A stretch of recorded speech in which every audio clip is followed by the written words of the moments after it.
Hello, I'm Richard Gisbert, and you're at The Listening Post. This week, Gaza and the war of words.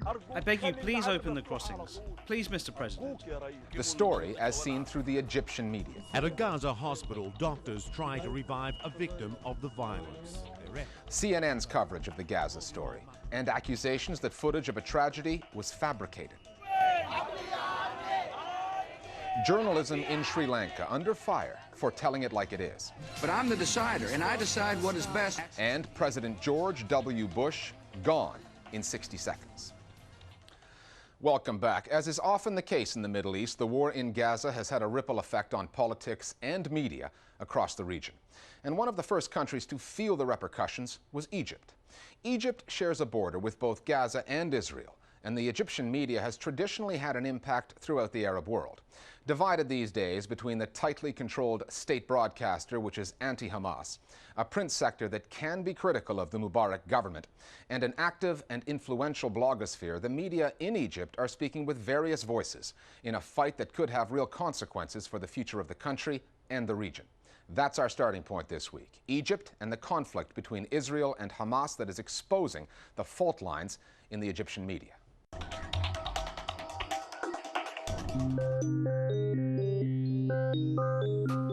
With more than 1,000 Palestinians killed, this is a global news story that most of the global media still cannot get to. It dominates the airwaves in the Arab world, including in the country that sees itself as the political leader in the region. Egypt is the largest Arab country. Egypt has a border with Israel, has a border with Gaza. Egypt is the center of gravity in the Middle East, and it has influence and it has power. Therefore, Egypt's position as the leading Arab country makes its media important. The Egyptian media is not one type. There are at least two categories of the Egyptian media. We've got the mainstream Egyptian press that is controlled by the Egyptian government.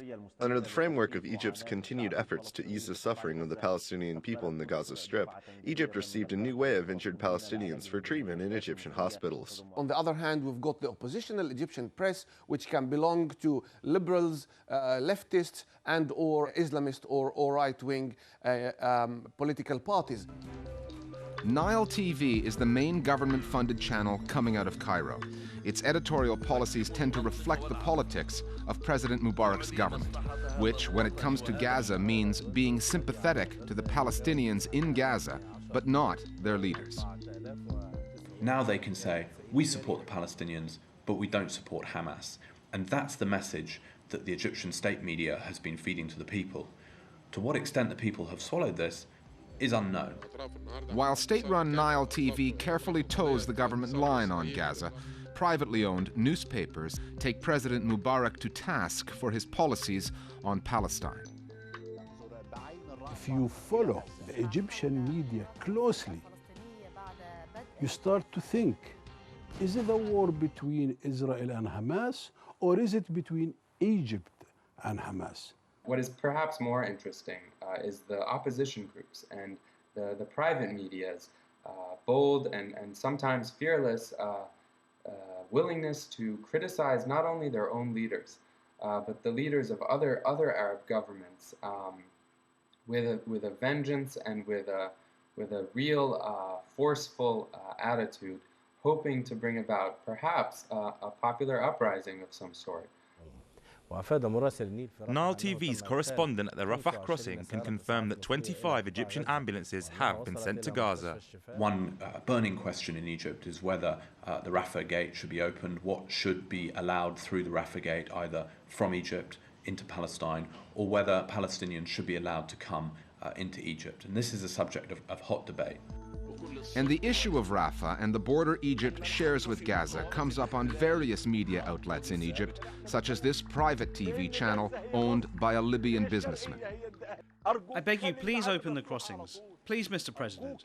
The Egyptian people have been standing behind you for 28 years. There was an intensive campaign of criticism directed at the president of Egypt, Hosni Mubarak, because they think he is refusing to open the border crossing between Gaza and Egypt. Arab regimes provide a cover for these policies. We will become enemies to those who trampled on Gaza and the people of Gaza. Also, some other media think that Egypt, Saudi Arabia, and other moderate states are complicit in the attack against Gaza. In other words, they gave the green light to Israel to attack Gaza. We have to differentiate between the attacks launched in the Arab media against the Egyptian government and the coverage of the Egyptian street. We know that when it comes to the Egyptian street, most of the Egyptian population actually are backing the Palestinian struggle. There is here a dichotomy rather than a synergy between the Egyptian government and the Egyptian street. The voice of the Egyptian street can be heard loud and clear in the blogosphere, despite some well-publicized crackdowns on new media in Egypt, including the controversial jailing of blogger Karim Amr 2 years ago.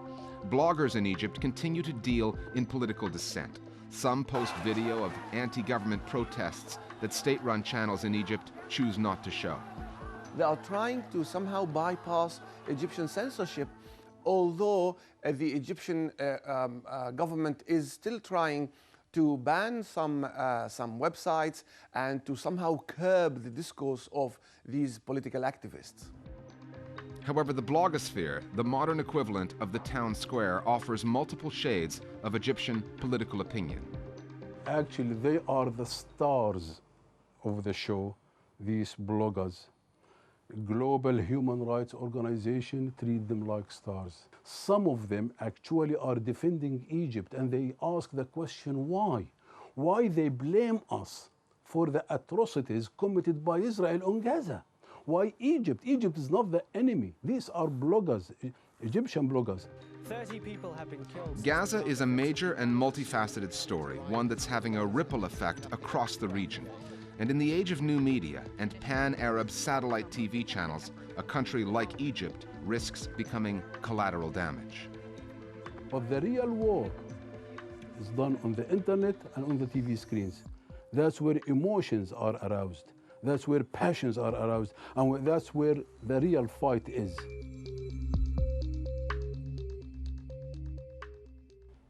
Here's how our Global Village Voices see the reporting of Gaza in Egypt. The Egyptian press might be unanimously against Israel's war in Gaza, but it is not nearly as critical of the Egyptian government as popular protests are around the Arab world.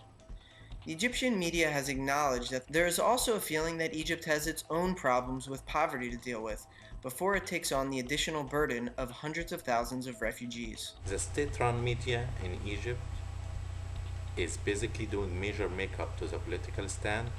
There is a clear tone and rhetoric of blaming the resistance, and hardly any fact check that Israel did broke the ceasefire first. Egypt's media is trying to plant the seed of the doubt that Hamas is refusing the Egyptian initiative due to pressure from Syria and Iran.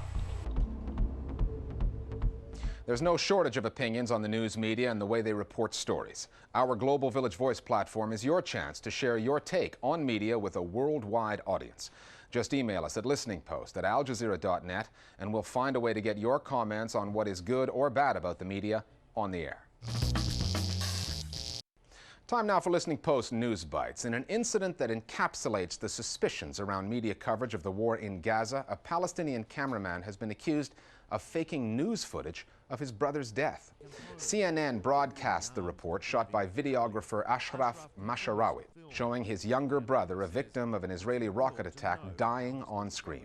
Bloggers, including an American site called Little Green Footballs, wrote that the boy was already dead when he got to the hospital and that the scenes of the doctor's futile attempts to save him were staged in order to dramatize the tragedy.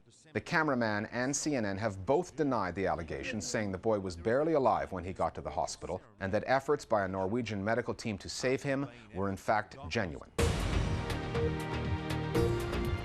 The British Broadcasting Corporation's Persian language television service is getting the cold shoulder from the Iranian government.